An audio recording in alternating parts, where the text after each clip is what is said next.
the distinction between tapping into the executive mind versus the habitual mind, it's not that the executive mind is unimportant, it's very important. A lot of times we do conscious processing at the front end of a decision, but the unconscious mind is much more influential than we had originally understood.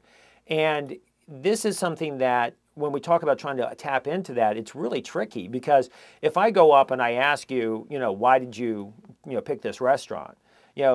You're under the, the customer is under the exact same misunderstanding as the marketer, that the customer assumes that it was a conscious decision, and the customer assumes that they had a good reason, and they make one up. They make one up right when you ask them.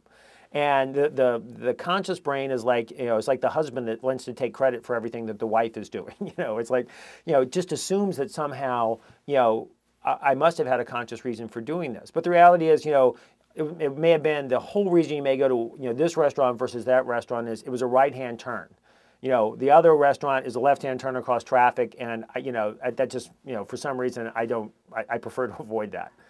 And then once I did that right-hand turn 2 or 3 times, then that right-hand turn became automatic. So the idea that I'm trying to get across is, yes, you want to understand what's going on with the executive mind, but you really want to recognize that your success is going to come from winning the habitual mind. I don't think about what search engine I'm going to use. I don't go, I wonder which one's best. I wonder, is someone come up with a new search engine that I Google. I mean, it is like whatever I think, I Google. It's done. If I want to look up something, I wiki. It's done.